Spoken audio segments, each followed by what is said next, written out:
Assalamualaikum warahmatullahi wabarakatuh. Perkenalkan, saya Sylvia Sukmasari, NIM 1804219.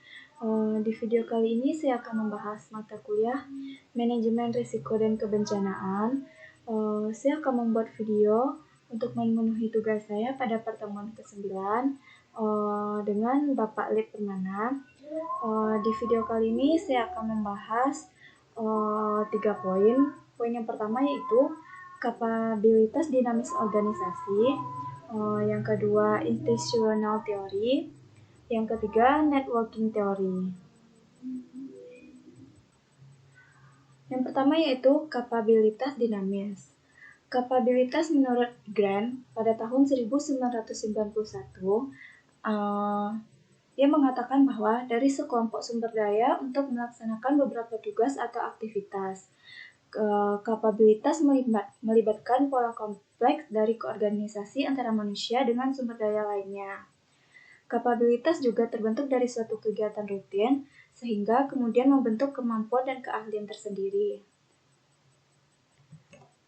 Kapabilitas dinamis organisasi menurut UNDP dan Canadian International Development Agency, sebagaimana yang dikutip oleh Milan pada 2001, memberikan pengertian peningkatan kapabilitas sebagai proses di mana individu, kelompok, organisasi, maupun institusi dan masyarakat dalam meningkatkan kemampuan mereka untuk diantaranya untuk yang pertama, menghasilkan kinerja pelaksanaan tugas pokok dan fungsi, yang kedua, memecahkan permasalahan, merumuskan dan mewujudkan pencapaian tujuan yang telah ditetapkan, yang ketiga, memahami dan memenuhi kebutuhan pembangunan dalam konteks yang lebih luas dan cara berkelanjutan. Selanjutnya yaitu menurut Nugraha pada tahun 2004 menyatakan pengembangan kapasitas mengacu kepada proses di mana individu, kelompok, organisasi atau kelembagaan dan masyarakat mengembangkan kemampuannya baik secara individual maupun kolektif untuk melaksanakan fungsi mereka, menyelesaikan masalah mereka maupun mencapai tujuan tersendiri.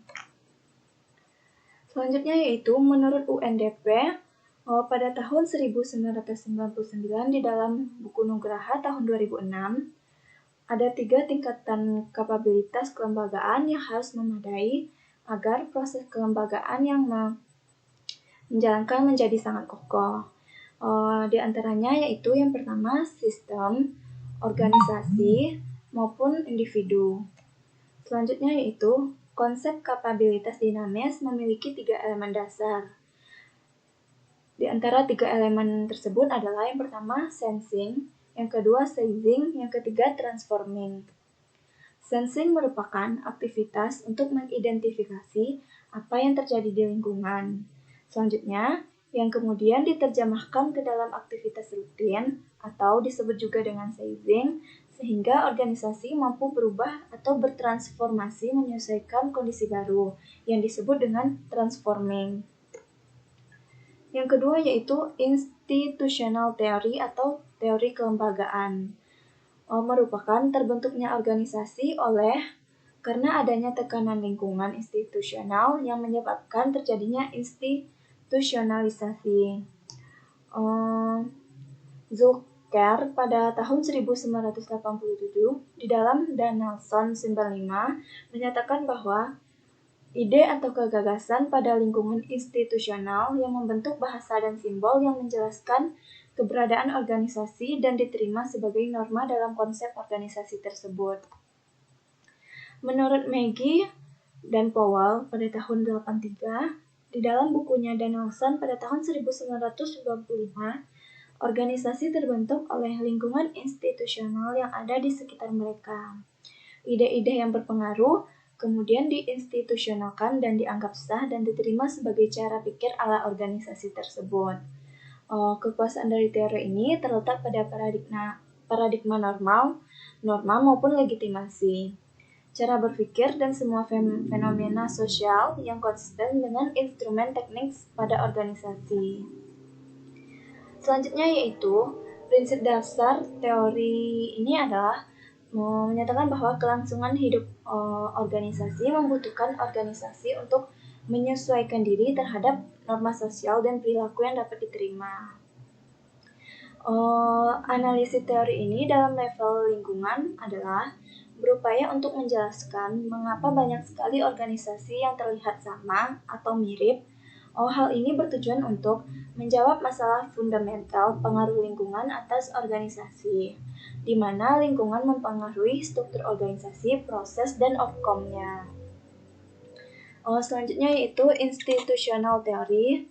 Dalam konteks kebencanaan, salah satu faktor penentu keberhasilan dalam pengelolaan bencana adalah pengaturan kelembagaan yang efektif, sebagaimana dalam MU pada tahun 2006 mengatakan bahwa pengaturan kelembagaan merupakan faktor penentu yang sangat penting di dalam keberhasilan manajemen kebencanaan, terutama pada kondisi ketika pemerintah yang bertanggung jawab tidak memiliki otoritas atau dapat menyebabkan ketidakjelasan distribusi atas kekuasaan otoritas di dalam penundaan pembuatan keputusan, terutama dalam hal bantuan darurat rehabilitasi. Selanjutnya yaitu konsep tata pemerintahan menunjukkan pada pola interaksi antar pemerintah, masyarakat, dan pemangku kepentingan lainnya dalam menyelesaikan berbagai masalah publik. Tata pemerintahan juga mencakup mekanisme, proses, lembaga yang disediakan bagi warga negara, dan berbagai kelompok untuk menyuarakan kepentingan mereka, memperjuangkan hak-hak hukumnya, memenuhi kewajibannya, dan menjembatani perbedaan di antara mereka. Yang ketiga yaitu networking theory atau teori jaringan kerja.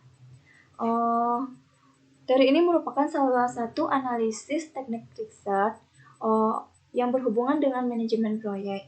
Proyek adalah salah satu kombinasi kegiatan yang saling berkaitan yang harus dilakukan dalam urutan tertentu sebelum keseluruhan tugas dapat diselesaikan. Kata network mengandung dua arti, yaitu yang pertama, menjalin kontak untuk mendapat keuntungan, dan arti yang kedua berasal dari bahasa teknologi komputer, yakni komputer yang saling berhubungan. Networking teori dalam konteks kebencanaan, apapun bentuknya, bencana selalu membawa derita, menimbulkan korban, harta, tahta, dan nyawa.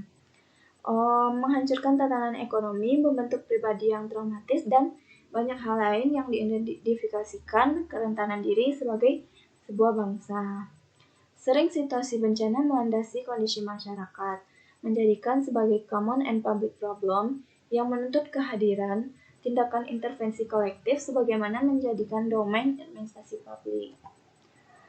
Mungkin hanya itu saja yang dapat saya sampaikan. Terlebih dan terkurang, saya mohon maaf. Assalamualaikum warahmatullahi wabarakatuh.